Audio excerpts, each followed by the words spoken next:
We have come to Panama not simply to admit the shadows and the sins in our midst, but to come to seek the grace to rebuild the church, one person at a time.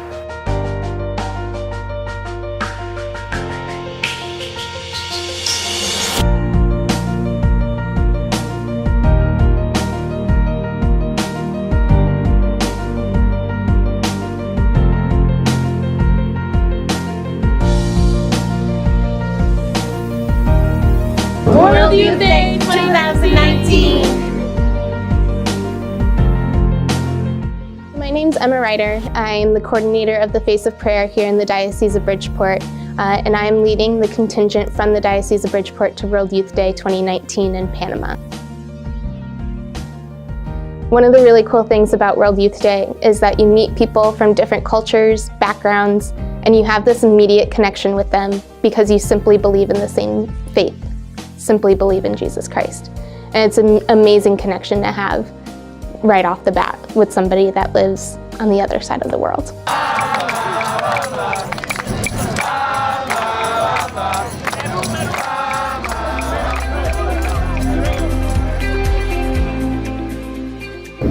And World Youth Day has become a global youth phenomenon, really. It is a gathering of young Catholics from around the world to walk with the Pope, in this case, our Holy Father, Pope Francis, to celebrate their Catholic faith, to celebrate what the Lord is asking of them to be His missionaries in the world, and to draw strength and encouragement from each other.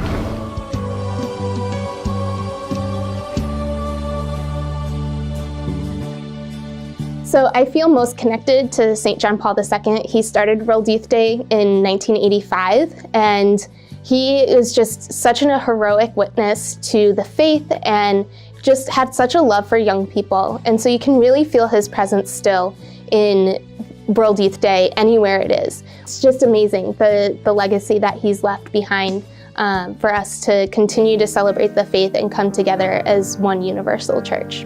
Most of the time, what's between me and God are the walls that I put up and the lies that I tell myself are, honest to goodness, the lies we let Satan whisper into our ears.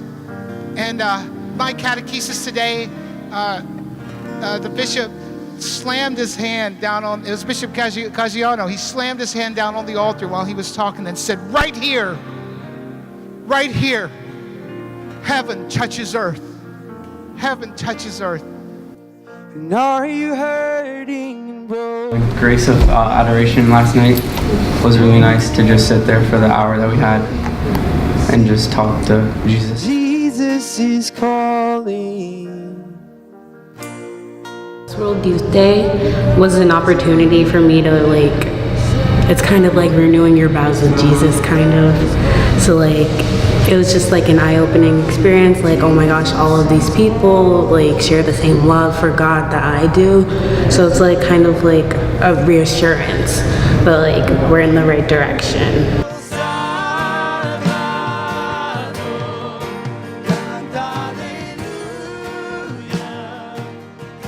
Also just to get closer in my faith and just see how young people from literally all over the world just love God and appreciate God and just live their lives as best as they can through Christ.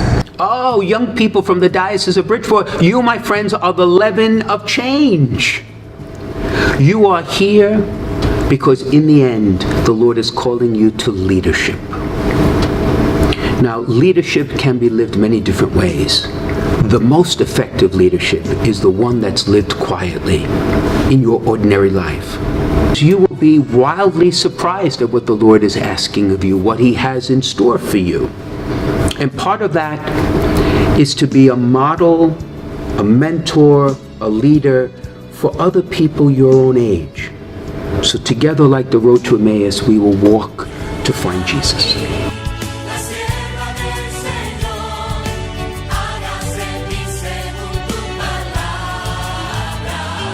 Embracing the love of the people here in Panama, and just like the regular folk, like the taxi driver or a lady on the street or whatever, and just getting to know a little bit of their story and just being blessed by that love. And then I guess one of the the awesome sort of realities of what we are doing or who we are is that we can offer a blessing back.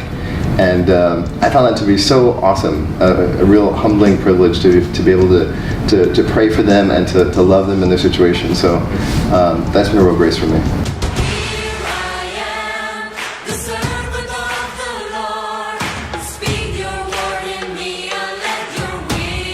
And it's really easy for people who know you to encourage you, but Ryan knew me at that point for all of 15 minutes. Subway. Yeah, over Subway. Just the sincere, authentic encouragement that he was offering me was such a grace, because I said someone doesn't know me at all, couldn't pick me out of a crowd before yesterday, and just could really hear Jesus speaking through him.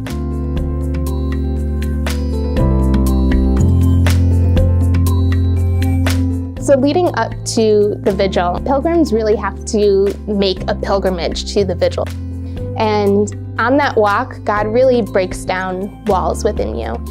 You're really being a pilgrim, moving forward to this high point of World Youth Day, the entire reason everybody travels there. And to see what happens in your heart and to experience that is just incredible. And God really prepares your heart to be with him in adoration that evening, and then to receive him in the Eucharist the next day when you celebrate Mass with the Holy Father. Queridos jóvenes, también Dios se fija en ustedes y los llama, y cuando lo hace, está mirando todo el amor que son capaces de ofrecer. Como la joven de Nazaret, pueden mejorar el mundo para dejar una huella que marque la historia.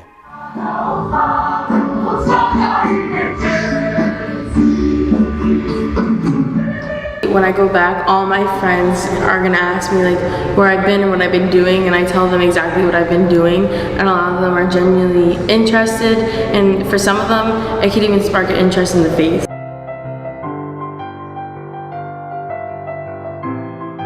What's going to help me, in my ministry is my experiences here at these World Youth Days.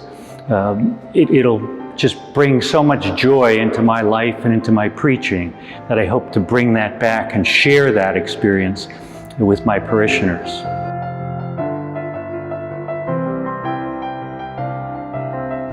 But in the end, Our Lady, surprised by the plan God had in store for her, surrendered to God's will. She did that because she trusted God. She knew God loved her in a way that surpassed her wildest imagination, that God loved her more than she could ever love herself. So by abandoning herself to God's will, she is the perfect disciple, for she did it perfectly. She is the joyful mother of us all. She is our model and inspiration. And I think the Holy Father, by placing her at the forefront of this World Youth Day, is asking all of us, young, old, and everyone in between, to follow her example of that graced surrender to the will of God, and allow God to do in us what you and I could not do for ourselves.